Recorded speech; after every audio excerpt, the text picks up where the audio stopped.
If you're stressed out and anxious about the work that you've got on your plate, it's because you're trying to manage it all in your head. It's brain fried. And I think the first place for most of the businesses I work with to start calming the jitters is to get a workflow in a form where you have a process behind it. If they really want it and they want to get rid of the stress, this is the place to start.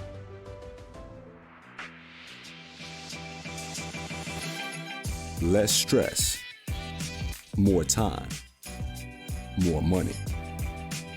Welcome to the Cash Flow Contractor Deep Dive.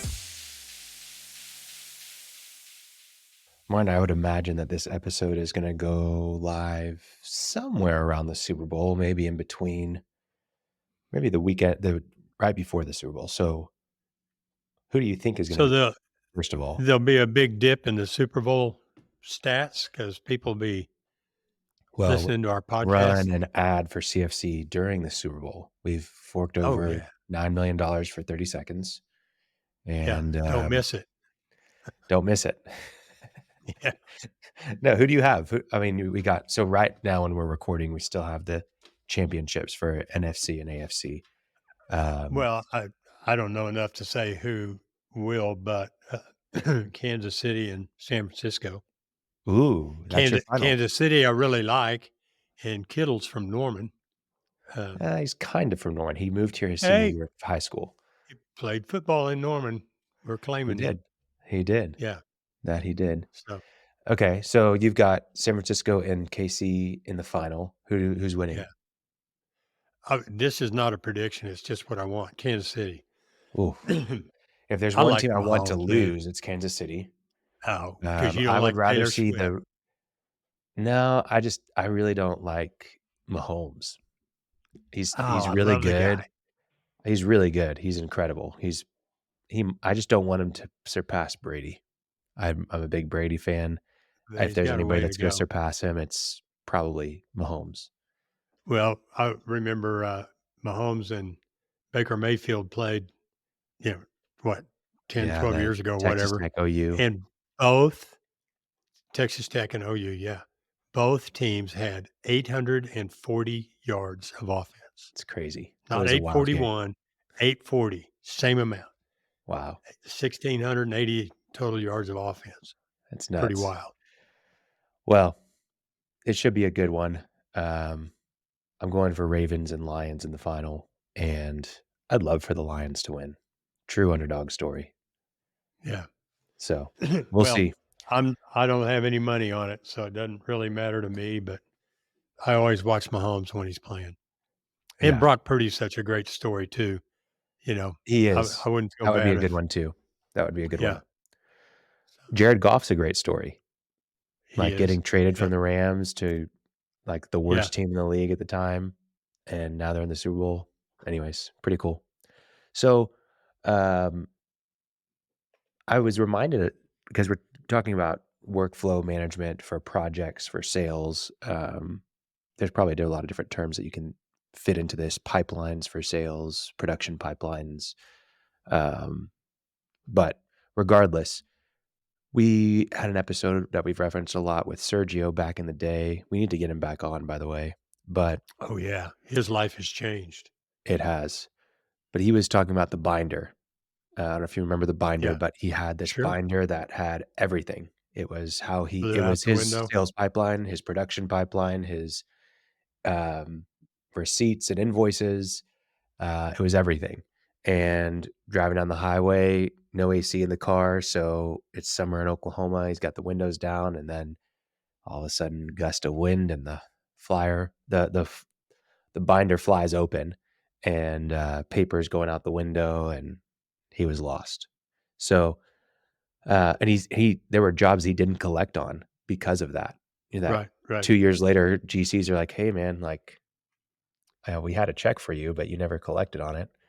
Anyways, um, so we're talking about this today, and it came up mainly because you've got some new clients coming on, and this is a big problem. Yeah, and it's the way it arises is young company clients. I've got some. I've had them in the past. Have some right now who we say, what's your priority, right? We start with what's the priority, and it's to get the static out of their head. They're going crazy. They're stressed. They're, uh, they can't get good help. They've got all these things, but when you really look at it, is that they have what I'm identifying as two processes, but the workflow from the customer, right? From the time they become a lead, how do you keep track of that? To how they move through your process to get a bid. If you win it, how they move into production, and you do all that. And the way people who start out do it is keep track of it in their heads, right? But we all know it's a common complaint. I got 35 texts yesterday and 3 voicemails, and I'm driving around managing jobs. How am I supposed to keep track of that? How do I keep from missing a potential a lead? And how do I even know I missed a lead? And it's that stress of trying to keep track. Oh yeah, yeah. I'm at the stoplight. I'm going to remember that guy's name. I'm going to remember his number. Pull into a parking lot, call him back. Right. Well, you don't remember the number anyway. Just it's brain fry. And I think the first place for most of the businesses I work with to start calming the jitters is to get a workflow in a form where you have a process behind it. If this happens, I do this. Once I've done that, the rest of it is going to flow or at least be available for me to look at. Mhm. One thing that you and I talk about a lot is one place to look. So you've got leads, they wind up coming in, and you can go to bed at night, wake up in the morning, go and look at one place and say, oh, yeah, there are the 10 people I need to approach today or the 5. And you can do that for every step. Yeah. So I'm real keen on describing to our listeners how they can create that process Yeah. flow, the customer oriented, production oriented process flow, so that you're not going crazy trying to remember who did you call back. If you called them back, what did you say? We'll Mhm. talk about all kinds of benefits. What's my next step? And it's in a place where you can go look and go, oh yeah, and then do it right then or not, but at least you've got a place to go look. Yeah. Well, I mean, if you're stressed out and anxious about the work that you've got on your plate, it's because you're trying to manage it all in your head. I Yeah. mean, how much better are you able to work and clear are you able to think when you come to like a neat and organized desk? You're able to like, oh, okay, like I can get started. So much of like the stress and anxiety that we feel is from just not having clear thoughts. It's just where there's so much coming at us and so much to think about that we're not organized in our thoughts. And when we can write it all down, when we can make a to-do list, it's like, okay, this is what I'm doing. It's clear, it's actionable. And I hear this from a lot of guys, they don't want to go through this process because they're doing really well. They're 500,000 in sales. It's them and one other person.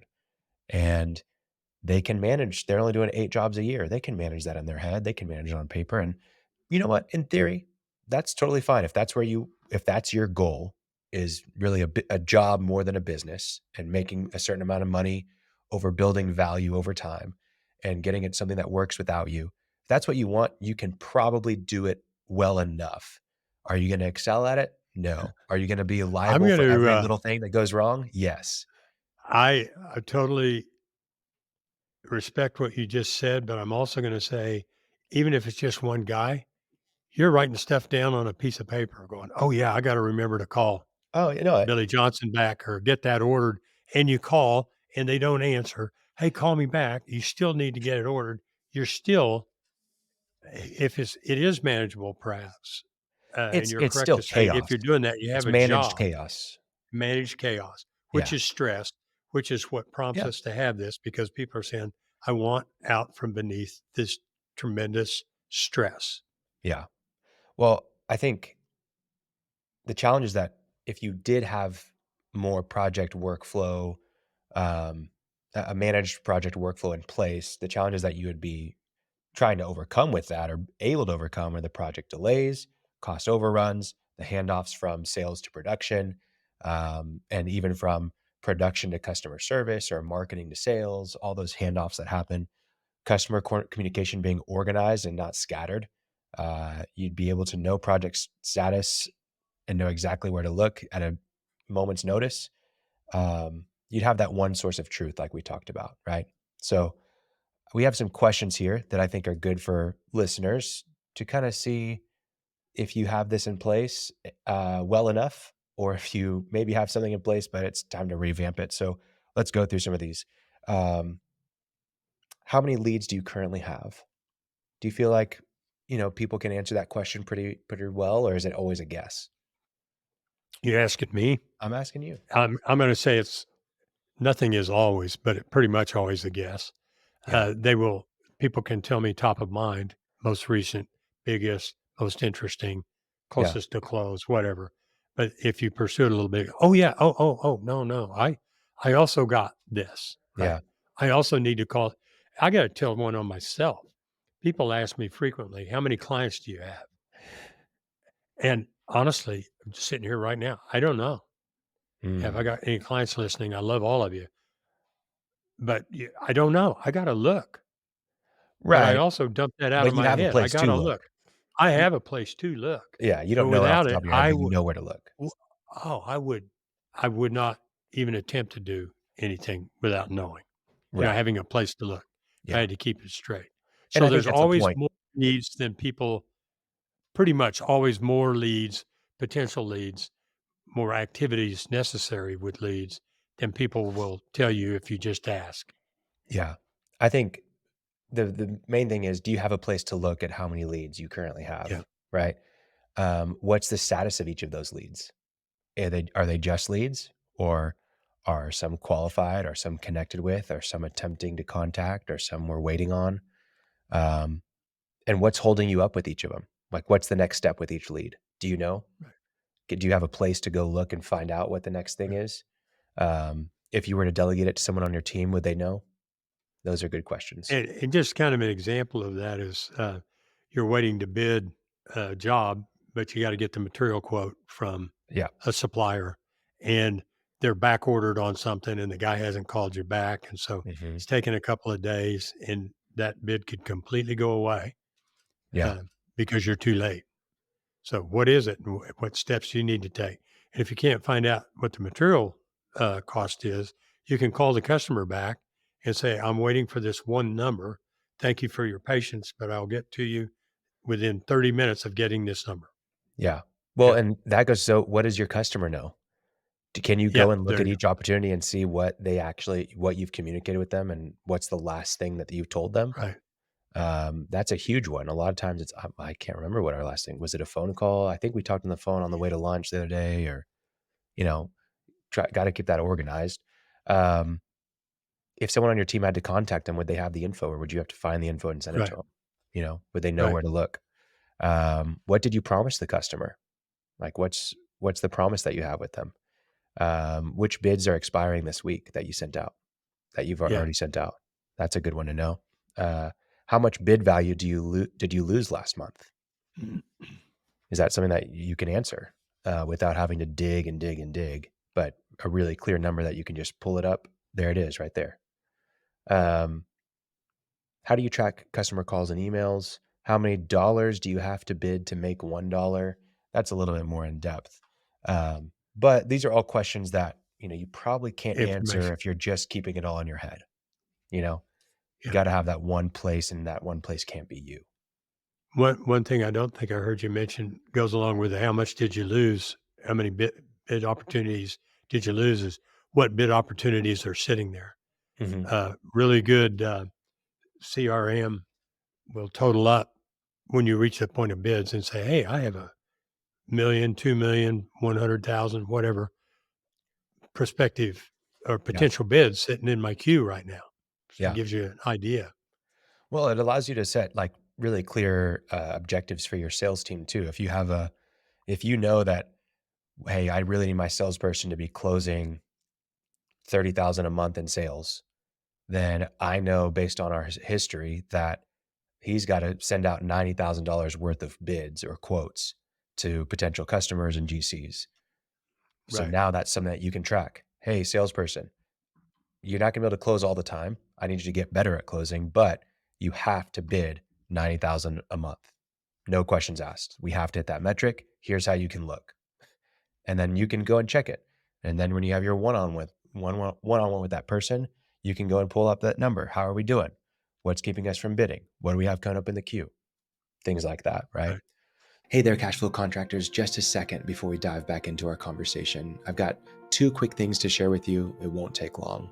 First, a big thank you for tuning in. Your support is everything to us. The Cash Flow Contractor has been a highlight of the last 3 years, and it feels like we're just getting started.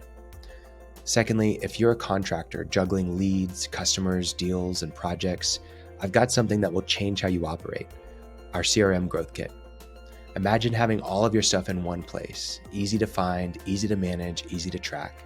One source of truth for you and your team to find leads, help customers, close deals, and manage projects. We've helped dozens of contractors with our CRM Growth Kit for managing their workflows. If you feel like there are improvements that you can make in tracking things in your business, it's worth jumping on a call. Click the link in the show notes to schedule a free 30-minute call with me and learn how we can help improve your customer and project workflows. Thank you so much for tuning in. Back to the show. So I think people understand the challenges that arise when you don't have a pipeline or workflow for projects in place, when you're not managing it properly. But how does it actually happen for people? How do they actually get this in place? What's Yeah. the best step? Like I'm listening to this and I want to go try to do it. How do I get started? Well, where do you see most people start typically? And I'll give you my answer, but I want to hear yours. Where do I see most people start before we are through the discussion is they start with a notebook, a piece of paper. Yep. There are a lot of people use uh, programs, I guess you call it programs, uh, such as Jobber or Yep. uh, Trello. House Call Pro. Hmm. Yeah, Trello cards are a little bit different than Jobber. And so I don't see people doing what I'd like to see them do. Okay. And I Yeah. sit and say, I'm not the, that's one reason you're on here. We're talking about it is I'm not the guy to define uh, which program to choose, but the Sure. attributes that I like to see in the program, at a very simple fundamental level are I like to see the flow. We call them cards. I Hmm. mean, I don't know if we can A describe them well on pipeline a with cards for each project or right. So deal, you've got a whatever. column that says leads on it, and below that are stacked cards, Yep. and might have a top name on each one. And when the lead progresses from uncalled to scheduled, you drag it over and it moves to Hmm. scheduled. And so you look at all those columns, and you can see very easily exactly what needs to be done and where things are. Click Yeah. on each card, open it up, and see who it is and what information. So my question, and one of the reasons we're talking about this today is if you are undecided, where might you start Hmm. uh, that people can begin to choose among there are millions of well Not hundreds millions, hundreds for sure. hundreds of softwares out there, Yeah. and and I think some of the attributes because we've talked about it are one is I very much because I'm as if I'm doing it myself want to keep it simple, stupid to start out with. Yeah. But what happens to me is what was very complex when I began and hard to understand. I kept it simple. Pretty soon I've got it down to where, oh, that's primitive and I Yeah. want to expand it. So I like to start out using a program that would enable me to keep it simple and get it going and using it Yeah. and then expand as needed. Yeah. And I think you have a precept that goes before that is don't try to complicate and do everything until you can at least do it manually, right? Yeah, a lot of people are gonna look in well, one, they're gonna go to different software websites, and they're gonna read all these promises and think that as soon as they purchase it, it's fixed, it's done, it's in place, I'm using it, great. That's not the case. You'll probably get overwhelmed, you'll probably get frustrated, you'll probably sign up for the account, use it for a week, and then not touch it again. That's Right. the most common thing that we see. Um, Another thing that we hear from people is that they wanna automate things, they want things to just work on their own. And that's great, but at a core level, you need to understand how it works manually and even use it manually before automating. Grow into automation. Don't really start with it because if you don't know how to do it manually and how it works manually, you can't troubleshoot that well, but also you can't train people that well. Someone needs to know how to do it manually. Also, if you do it manually, you can usually save quite a bit of money if that's one of your big things with software is that you don't want to be paying a high recurring revenue. By not automating and just having an admin do some of the manual work, you can actually get a lot done. And then eventually you can automate if you feel like it justifies the cost. So when you're starting out, the biggest thing is understanding what your objective is. If you want to track projects, if you want to manage customer communication, if you want to track sales, know what your objectives are, and then find the right tool for you. If you are a commercial, um, let's say a commercial GC, you don't want to use Jobber. It's that's really going to be for more of like a residential service company, someone who's mowing lawns, someone who's cleaning windows. Um, there's a variety of even a commercial HVAC. service company could technically use Jobber, but it's not one that you're going to use if you're a cabinet manufacturer and you're making cabinets for kitchens doing install. You can use it, but it's just not the best tool. For Jobber, it's really going to be if you're doing multiple jobs a day. It's really great if you've got like you're a landscaper and you're sending guys to mow lawns, to 10 houses a day to mow lawns. You're going to be able to track where they are, track their time. You're going to be able to put their schedule in so they can see it, and it sends them right to where they need to go with the address, all that stuff. If you've got 3 jobs a month that you're going to, you don't need Jobber. That's not really the purpose of it. So that's a really popular one that people reach out to about, and it's a good tool, but it's not for the average GC or Well, remodel. is it even really for managing leads and the progress through the Yeah, leads so you and then can swapping it? Okay. you can. It's not. It's in my opinion, it's better at the actual. You can do that stuff, but it really shines whenever you're managing crews and projects and trying to get them scheduled and trying to get them organized. And especially if you're doing recurring stuff, like you go every week to mow this person's lawn, you can set it up as recurring and stuff like that. So it's a great tool, but you can kind of pigeonhole yourself if you're not really the right fit for the target audience, right? Um, so then there's other tools like Trello or Notion. There's these great softwares out there that exist that are very kind of bare bones.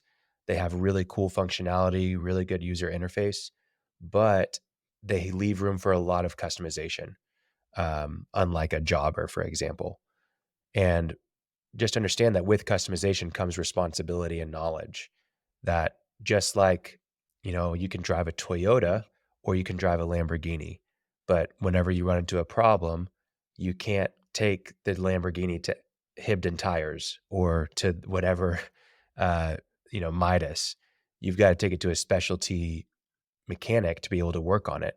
But for the Toyota, you might be able to watch a YouTube video and fix it, but you can also take it to any of your local places and they'll be able to Mhm. change your oil. Same kind of thing with that customizable software.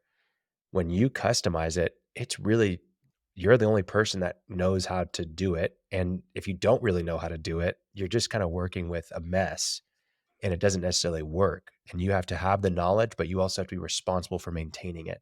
Whereas if you use like a Jobber, for example, you've got Jobber support. There's certain functionality, there's things that you can customize for sure, but there's certain functionality that's just this is how the tool works. And so you can take a course on how to do that. And it's really hard to break. Whereas you can break a Trello, you can break a Notion pretty easily if you're not really intuitive and have it documented how to use it. So those tools are great, but, maybe think about using something that's a little bit more rigid so that you don't have to worry about being responsible for the customizations. A tool that I really love, I've talked about it on here a lot for remodelers, GCs, people that are doing longer length projects, not like, we're not going job to job every single day. I love using HubSpot because it gives you that rigidity, but it also has a lot of customization and features that you can grow into long term. And when I say long term, you become $100 million contractor, you could still use HubSpot for your sales, for your marketing. You could use it for a lot of your service and production if you wanted to. At that size, you're probably going to use something else, but you can grow into it a lot for the sales and marketing, and especially on the CRM side. Another great reason to use it is that it's fairly inexpensive to start. Yes, it does get more expensive as you grow, But to start, you can do a lot on the free version. Um, like you could go and create your own sales pipeline and your own production pipeline on HubSpot with minimal customization to the actual properties you want to track.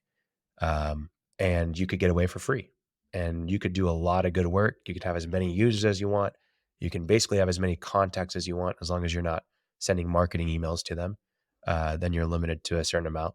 But um, yeah, for free, you can get away with a lot. And if you pay the $30 a month for the starter suite, you can really get everything you need for a long time, like till you're 10 million plus in revenue. And then you might want to pay for some automation and things like that. So, um, Can I just a little bit of clarification again for me? So you've got a HubSpot and it yeah. lets you create customizable pipelines. You and Mhm. I talked before. One of the pipelines going to be lead to customer, right? Yep. If we were, and then we're just it's a mental construct, but also you're at that point enter a second pipeline, which is sold job to completed, billed, invoiced, you know, Yeah. 5-star review. Yep. So when we say, "I wanna get in this pipeline," what the hell do I mean? I'm in I've got this pipeline. You got a stage, I guess, and Yeah, so a pipeline is gonna be made up let's of say stages, right? So if you think so of where would it literally start? What would just yeah. an idea of the first step in the first stage. Yeah, so the first thing that you have to do is that you have to understand what your pipeline is. What are the stages that it takes for me to get someone who is a lead all the way to a customer? For a lot of, if you're, let's say that you are a remodeler and you're working directly with residential customers, your first stage is probably going to be, I've got an appointment scheduled. Maybe that's a design appointment, a job walks, a site walkthrough, whatever it is, but you have an appointment scheduled with that customer. Before that, they could be a lead, but they're not gonna be in your pipeline in terms of this is a deal. Usually, whenever it enters the pipeline, you've got some sort of, commitment from the customer, and this is an opportunity. It's not just like, "Hey, so and so is interested." No, like, they're ready to meet, and we're moving forward. They've got a budget, timeline, they've got preferences, there's a scope for this job. We're ready to talk. So appointment schedule is usually going to be that first one. You can have it as other ones. You can have it as new lead if you want to have them enter the pipeline that early. That's fine. So after appointment scheduled, then there's going to be probably some sort of quote needed, bid needed, and basically you would move them to that stage if you're moving forward and you personally, someone on your team needs to create a bid or a quote or do some sort of action. Then from there, the next stage would be bid sent, quote sent, whatever it is. After that, it's you either won the job or you didn't. Now you can add steps in there, but typically you want to keep your pipeline as minimal as as possible. You don't want to sit there and have 20 stages in your pipeline. You want to keep it to 4, 5, 6, 7 stages max. After you do bid sent or quote sent, the next one could be um, invoice paid or deposit paid, and then you can move it to job one when you've actually done the job, or you can keep it where it's at. But on the sales pipeline, I recommend once that deposit's paid, once the contract's signed, anything like that, it's job one. If it's not, it's job lost. So closed won, closed lost, however you want to say it. That's what a pipeline would be. So again, remodeler, you've got 5 stages. We've got appointment scheduled. We've got bid needed, bid sent, closed won, closed lost. That's it. And so if you've got a job as a card inside of each of those stages, you just move it across the stages as necessary. Um, So when we get yeah. to the job one, how does it go to the next pipeline? So either I mean, that manually or because that's just the automated, detail. yeah, you just move it to a new pipeline. So now we're out of the sales process and now we're in the production process. We've got job one as our first stage inside the service, inside of our production pipeline. Then from there, there's a variety of things that could happen. Maybe you've got to do designs. Maybe you've got to order materials. Maybe you've got to schedule the job. Then you've got to actually do the work. And then from there, you have job complete. Maybe before job complete, you've got to get invoice paid, or invoice sent or whatever it is. And then you get job one once you've gotten your 5-star review or depending on what you want to do. But typically you'd have about 6 stages depending on what type of contractor you are, but it would go, um, Job 1 would be the first one. So anytime a job is won, it goes inside there and it's ready to get going inside the process. Then you go on to designs needed, and then you go into materials ordered, then you go into job scheduled, then you go to in production, then you go to invoice sent, and then job complete. Whatever, you can just go to job complete if you want to. So, anyways, you're just tracking what's the status of this job? Where is it at? Yeah. Where does the opportunity go to record conversations like throughout the process? You're Yeah. corresponding with design choices Yeah, so this is the and thing that I really like about HubSpot, that you not th there are definitely CRMs that will do this, but not every tool like a Jobber or a Builder Trend or whatever is gonna do, the customer communication tracking. So basically, HubSpot has a great mobile app that you can use, and from there you can send quotes. You can call customers, and it'll track it. It'll record it. You can email customers through the phone app, and it'll track it. You can even send messages through your phone, and you have to kind of manually log it, but it's fairly intuitive where it logs that text message that you sent the customer. There are tools where you can actually text directly to customer, like I think Jobber has that capability where you can send texts directly, but it's not going to track all of those. Um, with HubSpot, the nice thing is that if you've got someone on a desktop, maybe your admin, maybe you spend a lot of time at your desktop, your email, if you're on Microsoft Office or Microsoft Teams, and then you're on, or if you're on Gmail, you can use the HubSpot integration that will allow you to track and to log your emails. It'll also give you a lot of tools that are inside of HubSpot, like meeting scheduling links and templates and snippets and documents that you can track and things like that. But you'll be able to track all that. So anytime you send an email, it logs it to that contact inside of the CRM. When you send an email, you can log it directly to that deal, that sales deal that you have in the CRM. Whenever you send an email, you can also log it to the job. And so basically you're keeping all the communication via email unified inside there. HubSpot also has a phone number that you can use, and you can have a few phone numbers. So you could have like a sales phone number and you could have a production phone number. And you do everything through those phone numbers where someone calls it, it forwards to your cell phone, but HubSpot's recording that call and then putting it onto the contact, onto the deal, onto the job, wherever you want it to go. Um, and you give a new phone number whenever you're going into the production process. Hey, now we're going to reach out to you through this number now. Call us here if you have any issues, and it goes to the proper spots. So that's all customer communication. That's a little bit higher of a leap than just getting the pipeline started, because it's really easy to start the pipeline and start creating deals and moving them along the pipeline. But yeah, where do you see people fall down on that? And I want to, if I was thought of that question before, I want to say this too. I think you're exactly right. Get the pipeline set up, get where you understand it. You can't yeah, live without it. You're used to looking at it. And then it'll occur to you one day, hey, wouldn't it be cool if that went right into the yeah, customer baby net steps. field and I didn't have to type it in? Yeah. Can I do that? Oh yeah, just link to this. But Well, anyway, and where's the pushback? And how hard is this for guys? You it's know, hard. I won't sugarcoat it. It's hard. The pushback a lot of times is they feel like we talked about in the past, I can manage this in my head. I don't need software. I don't want to pay monthly payment. There's a variety of objections that you'll face, but if you truly want to build a business that works without you, you want to be able to delegate a lot of your sales and production processes. You want to have one source of truth. This is the way to go. But the challenge that you're going to run into is behavior change. It has very little, you can make a lot of tools work, and you can use a spreadsheet and you can make it work. Behavior change is the issue. And that's what you always are running up against. Just like it's really hard to start going to the gym if you don't go to the gym, just like it's really hard to start eating salads if you eat fried chicken every day, it's behavior change. And so you've got to be disciplined and create an atmosphere where you are conditioned to change your behavior. Um, you've got to stop putting notes on sticky notes, stop writing sticky notes and start putting that stuff into the CRM. Stop just texting from your phone or emailing from your phone and going through the HubSpot app instead you of that, know, you know? this is a really great point because this is where the rubber meets the road, right? if that's still an expression.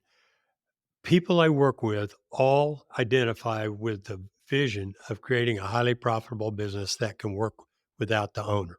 If they mean it, if they really want it, and they want to get rid of the stress, which is a word I hear all the time, they want to get rid of the stress. This is a place, and pretty much the place, to start, that you can actually do something that starts taking you away rather than just saying, oh, yeah, I'm going to remember better. Right. So it goes back to what's your vision and do you really mean it? And this is how you do it. And it's a step by step thing. You can, which brings me to another question. Do you recommend people do it themselves? Do you get help? If you want help, where do you get help?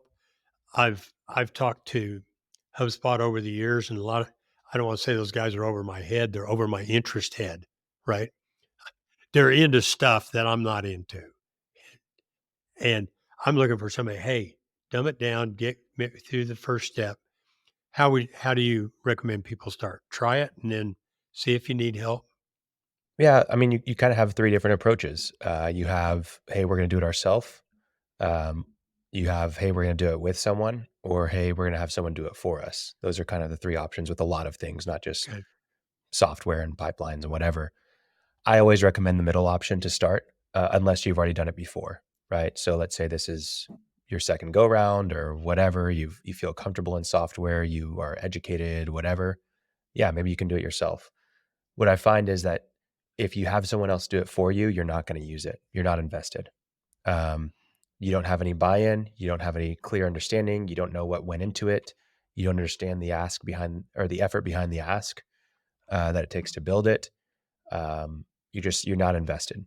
So that middle option of doing it with someone is typically the highest value because you get to ask questions as you go. You get to understand what goes into it and how it actually works rather than just kind of having a final product and going forward. It's also really helpful to have accountability, right?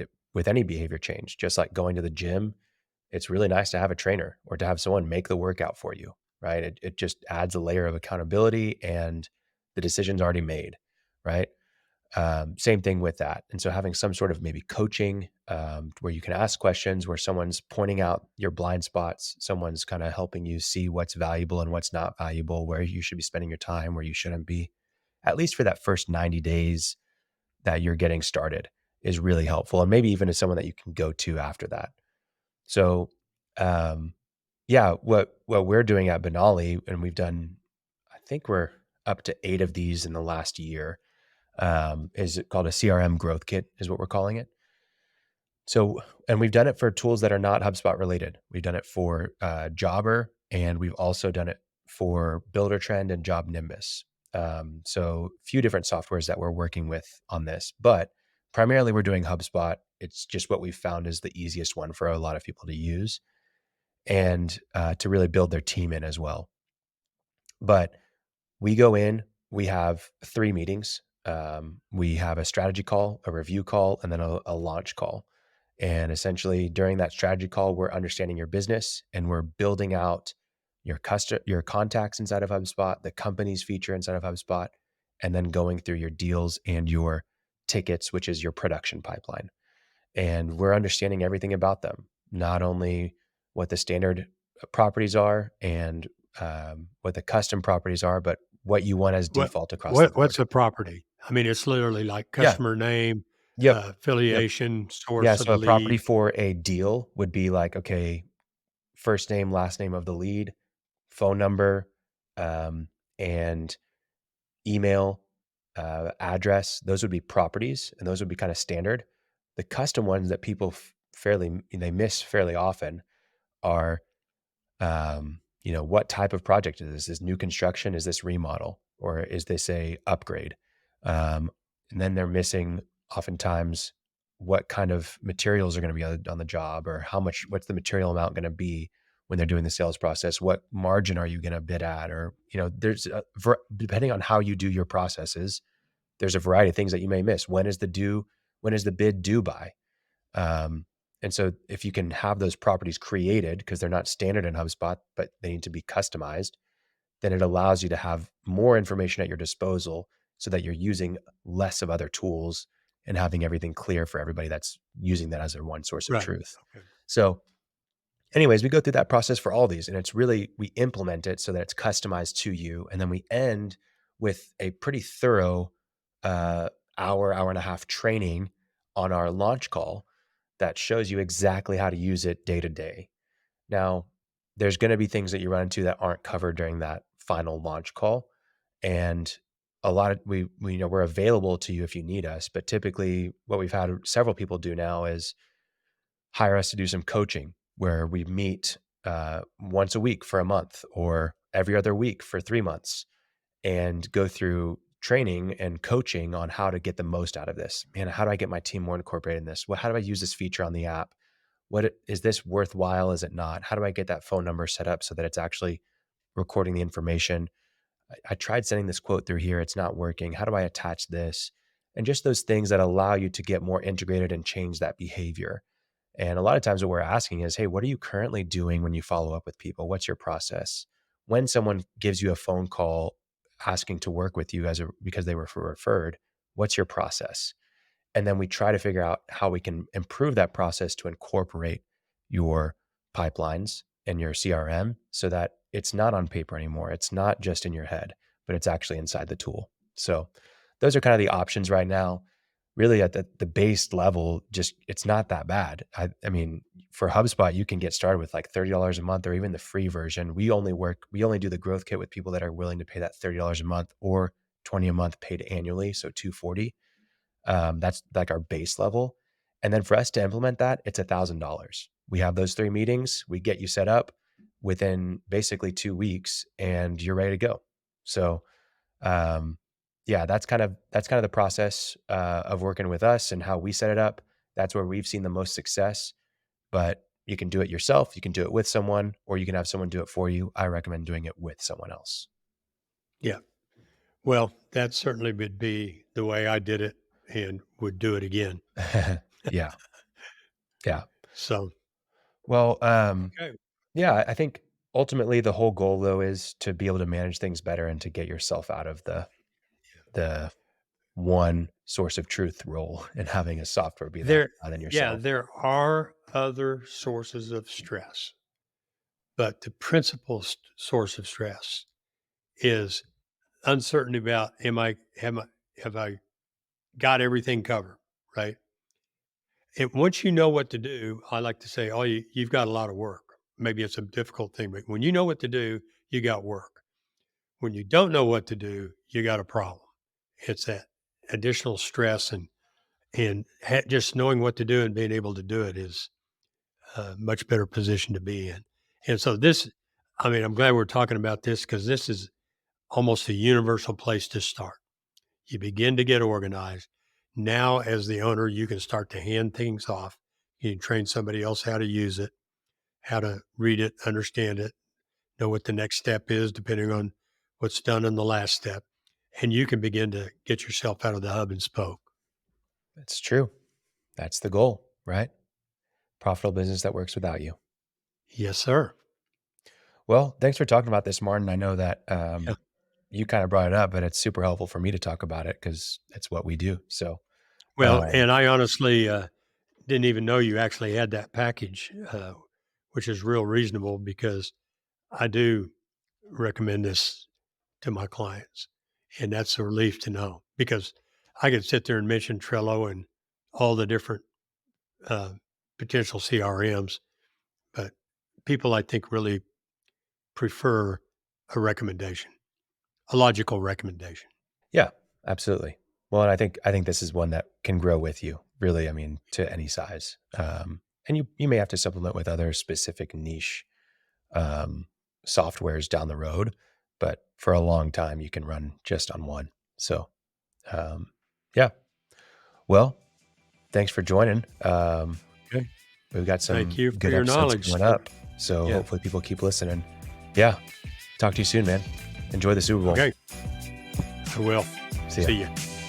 Thanks for listening to The Cashflow Contractor. Check out our website in the show notes or visit thecashflowcontractor.com.